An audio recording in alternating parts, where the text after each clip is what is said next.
Oh, what a sweet tune from the Akira Satake, Anya Hinkle, and Duncan Wickel here on WNCW. Live Studio B sessions here are brought to you by Sierra Nevada Brewing Company. And Anya Hinkle was singing on that one, and I know that I feel like it's your marrying into a Japanese family that is largely responsible for this thing happening. Or were you already connected with Japanese music, Anya, before meeting your husband? No, in fact, growing up in southwestern Virginia, I knew nothing about Japan at all, and so it's just been a wonderful gift to be able to discover that country and be able to go back many times and learn more every time about that culture and what makes it so unique and grow in that way, just from seeing the world through a different culture. Yeah. Good. We recommend it, don't we? For those that haven't been able to travel much yet or have chosen not to just do your best to try and make it happen. And, of course, Akira, having grown up in Osaka, but discovered Flattened Scruggs at some point. Yeah, quite a long time ago, though. Yeah, okay. Yeah. Were you playing shamisen, the traditional Japanese string instrument at the time? No, okay. Not at all. I was playing, a guitar when I was like 8, 9 years old.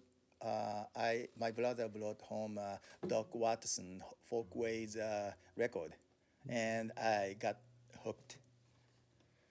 It was Doc Watson that got you started. Right. Yeah. Then a little later, somehow my brother again brought home a record of Flattened Scruggs. Okay.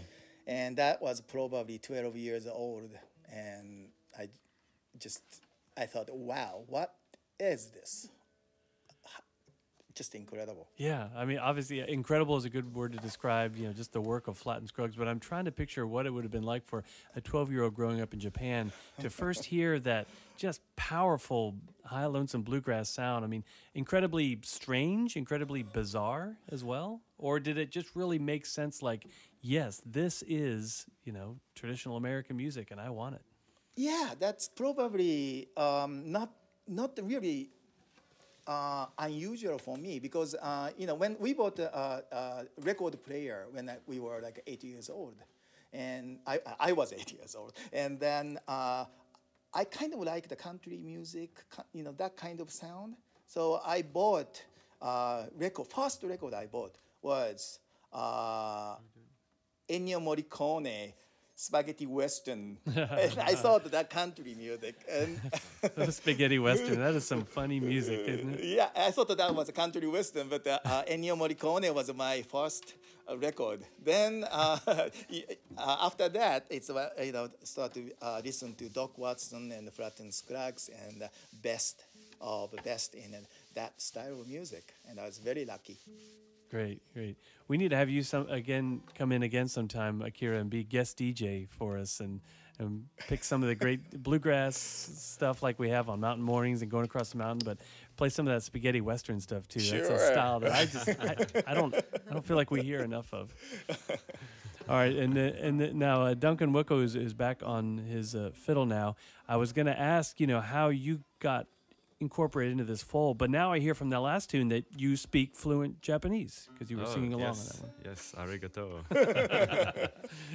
Nice job singing harmonies on that. But I know you from when you were growing up in Asheville. Just such a whiz on the traditional Irish music, playing the Jack of the Wood pubs, especially pub sessions there, just playing all around. And then you went off and left here to go study at Berkeley. So you got your degree there, Berkeley School of Music, and been playing with all sorts of acts lately. Rising Appalachia most recently, but also I know you've worked with John Doyle and Karen Casey and the Ducks and probably a number of others. Other key groups that we would know? Well, currently, yeah, like you said, I'm playing with Rising Appalachia a lot, and I've been playing lately with Molly Tuttle in her band. Right. She's a great bluegrass guitar player. And other than that, I'm, just kind of for hire. I'm working on my first solo record in September, so I'm real excited about that. Good. Yeah. What kind of sound will be on that one? It could be any number of different genres. It could be any and all. It really? Okay. Yeah, it's kind of in the works right now as to what sort of genres it will resemble. Yeah. Okay. Cool. And the Japanese Appalachia connection is new to you, I guess. How did you get connected with this? I've known Akira. I don't know how old I was when we did our first show together. Like at the White 14 years Horse. ago, 13 years ago. Yeah. Yeah. So I've known Akira for a long time and enjoyed playing his music in all kinds of different formations. And Anya I met more recently, actually. But we live just a few blocks away from each other. Yeah. And run into each other in different music circles. And it's been really fun making music with her and both of these guys together. I could certainly see the backgrounds of each of the three of you just blending really well together. And you are three of countless other folks in Western North Carolina with similar, possibilities of really just making some really unique music together, like this project you got here, playing tonight at Ambrose West in West Asheville. The doors open at 7 o'clock. The show is at 8, and we're hearing a lot of what you'll be doing this evening, some traditional Japanese music, some traditional Appalachian music, and some of these original tunes, right?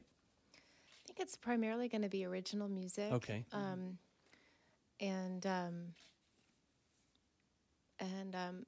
One thing that I just noticed, and one thing we kind of want to feature too, is this idea that there's this American music, like Akira was just mentioning, that it got brought over to Japan and then it became really wildly popular there, but kind of forgotten over here.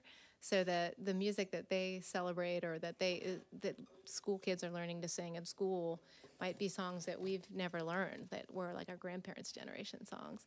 So there's a few of those songs we want to pull out, sing both Japanese and English versions. Often they have Japanese lyrics. So doing some things like that kind of